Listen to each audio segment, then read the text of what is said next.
Let's do my skincare routine while I tell you how I lost my job. Now, it's obviously not a very pleasant experience to talk about, but I feel like it's been a little over a couple of months now. So I feel like I'm finally getting through it. I feel like I can talk about it without feeling like I'm talking about a breakup or something like that. I don't know if you feel that way when you lose a job or when you have to make a change in your life. Sometimes it almost feels like a breakup. That's how I felt, I want to say, the first month uh, after losing my job. That the pain that I was feeling, it almost felt like a similar pain to like a breakup. So I couldn't talk about it without crying. I am a very emotional person, so I I would definitely start crying if I talked about it with anybody, just because of how much it mattered to me. Downfall started sort of in March, April, I want to say. I had a situation with one of my daughters where it seemed like it was very necessary for me to be at home, to pay a little bit more attention to them and to be a little bit more present, right? At that time I was working 12 hours a day, 6 days a week, and I've been working like that for like the past 2 years. And so in my mind, obviously, just wanting to get financially ahead, I pushed myself, and obviously that meant I was neglecting my kids emotionally and, just being physically present with them. So those are the hours I was working. I was in the health insurance industry, and although I was self-employed, it it was I had partners. So what that means is that I was working like under what would you call it?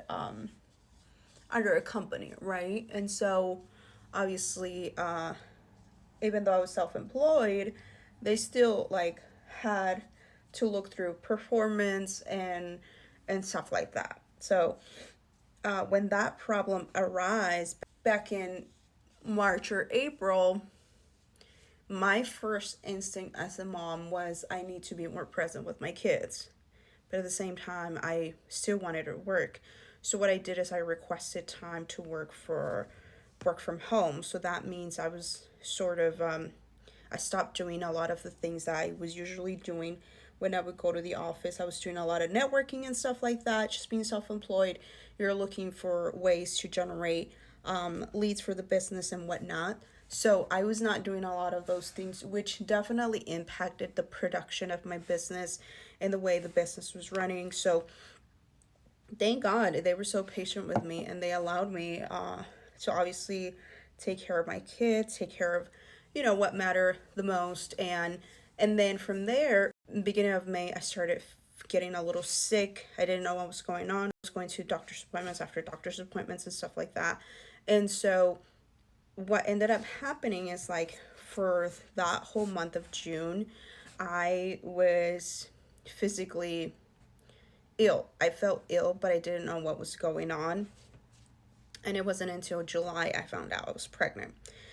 And so that's when my first trimester symptoms kicked in. And some days I would do like bare minimum to get stuff done. And it was like from there, it just kind of went downhill in terms of my production and everything else in the business. So came August, I did try to go back into the office and just start working as much as I could.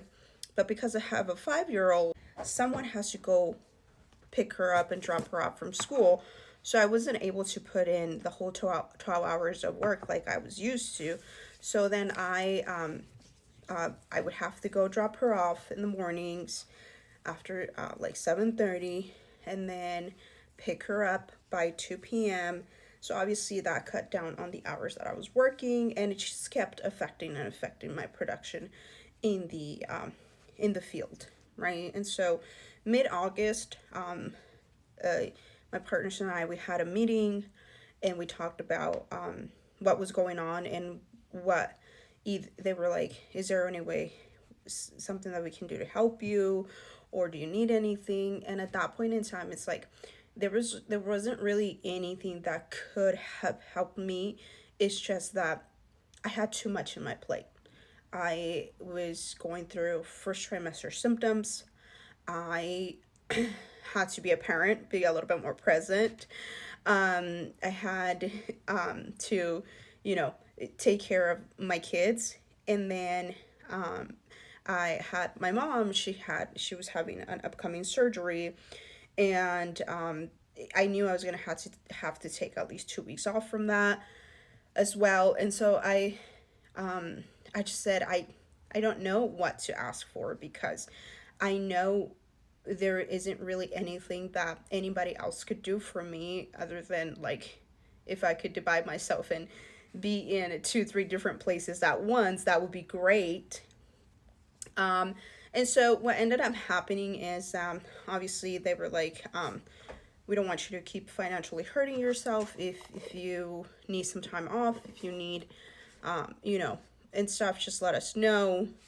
So that at that point in time, because the way this company is structured and the way the business works, I knew that staying there, and staying in the company, and with the way my business was performing, I wasn't only hurting myself, but I was also hurting the company itself, because they could be investing those funds, they could be investing those resources into someone who can produce and who can physically, mentally be there and put in the hours to make the business work. So that's when I came to the conclusion that probably just leaving was going to be the best thing, because company had given me 1 month for the trend to sort of start picking up. I knew that was not going to happen, because physically I was very sick from my first trimester symptoms, and I knew I was going to be away taking care of my mom. I just knew it wasn't going to work out. So I left to spend time with my mom, came back, and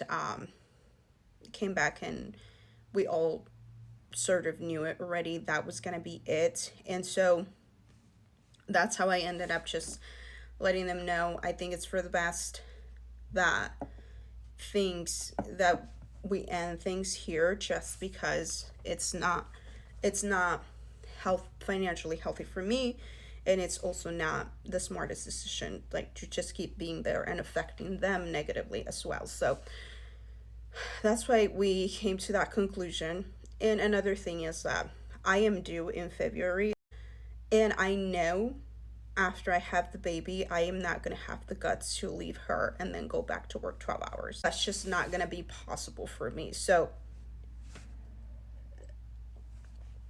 then we came to the conclusion that it's better if we just leave it here, and then maybe later on down the line we can resume the career. But now I want to do content creation full time to create that second income source for me and my family.